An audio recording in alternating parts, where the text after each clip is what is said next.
ഇത്തവണത്തെ ലോക്സഭാ തിരഞ്ഞെടുപ്പിൽ തൃശൂരിൽ പരാജയപ്പെട്ട കെ മുരളീധരൻ ഇനി പൊതു തിരഞ്ഞെടുപ്പിൽ മത്സരിക്കില്ലെന്ന നിലപാടിൽ ഉറച്ചു നിൽക്കുകയാണ്. തൽക്കാലം പൊതുരംഗത്തേക്കില്ലെന്നും സാധാരണ പ്രവർത്തകനായി പാർട്ടിക്കൊപ്പം ഉണ്ടാകുമെന്നുമാണ് കെ മുരളീധരന്റെ ഏറ്റവും ഒടുവിലത്തെ പ്രതികരണം.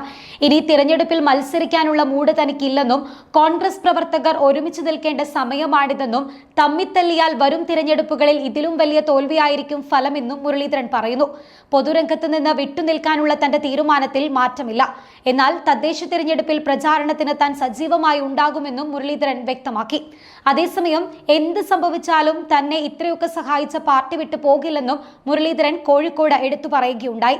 വടകരയിൽ താനാണ് തെറ്റുകാരനെന്നും അവിടുന്ന് പോകേണ്ട കാര്യം തനിക്കില്ലായിരുന്നുവെന്നും മുരളീധരൻ തുറന്നടിക്കുകയുണ്ടായി. അതേസമയം രാജ്യസഭയ്ക്ക് താൻ എതിരല്ലെന്നും എന്നാൽ രാജ്യസഭയിൽ പോയാൽ തനിക്കെന്തോ അസുഖമുണ്ട് എന്ന് നിങ്ങൾ കരുതണമെന്നും അതുകൊണ്ട് താൻ രാജ്യസഭയിലേക്കില്ലെന്നും തന്റേത് വിമതസ്വരമല്ലെന്നും തനിക്ക് ഇത്രയേ അച്ചടക്കമുള്ളൂവെന്നും മുരളീധരൻ ഇന്ന് കോഴിക്കോട് മാധ്യമങ്ങളോട് തുറന്നടിച്ചു.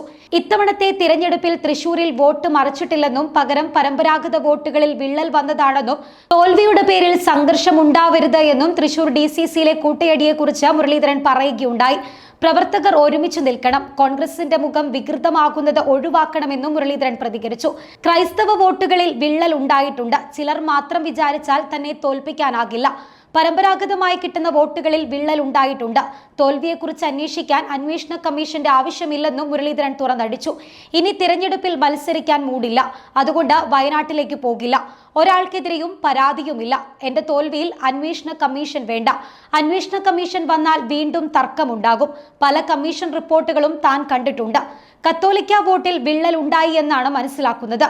18 സീറ്റ് എന്ന വലിയ വിജയം കിട്ടിയ ഈ സമയത്ത് സുധാകരനെ മാറ്റുന്നത് ശരിയല്ല. അടുത്ത പഞ്ചായത്ത് തിരഞ്ഞെടുപ്പ് വരെ അദ്ദേഹം തുടരണമെന്നാണ് തന്റെ അഭിപ്രായമെന്നും മുരളീധരൻ പറഞ്ഞു. BJPയിൽ പോകുന്നതിനേക്കാൾ നല്ലത് വീട്ടിലിരിക്കുന്നതാണെന്നും അദ്ദേഹം തുറന്നടിച്ചു. ചേലക്കര ഉപതെരഞ്ഞെടുപ്പ് ഉൾപ്പെടെ തിരഞ്ഞെടുപ്പുകൾ വരാൻ പോവുകയാണ്. പഞ്ചായത്ത് തിരഞ്ഞെടുപ്പുകൾ വരാൻ പോകുന്നു. തമ്മിൽ തല്ലിയാൽ തിരഞ്ഞെടുപ്പിൽ തോൽവിയുണ്ടാകും. കോൺഗ്രസ് പ്രവർത്തകർ ഒരുമിച്ച് നിൽക്കണം. ഇനിയും അടി തുടർന്നാൽ കോൺഗ്രസിന്റെ മുഖം വികൃതമാകും. അത് കോൺഗ്രസിന്റെ വിജയത്തിനെയും ബാധിക്കും. പ്രവർത്തകർ അച്ചടക്കം പാലിക്കണം. അപ്രതീക്ഷിത തോൽവി ഉണ്ടാകുമ്പോൾ പ്രവർത്തകർ പല രീതിയിൽ പ്രതികരിച്ചേക്കും. വികാര പ്രകടനങ്ങളെല്ലാം തീർന്നു. ഇനി അതിൽ പാർട്ടിക്ക് എന്ത് തീരുമാനവും എടുക്കാമെന്നും കെ മുരളീധരൻ കോഴിക്കോട് മാധ്യമങ്ങളോട് പറഞ്ഞു.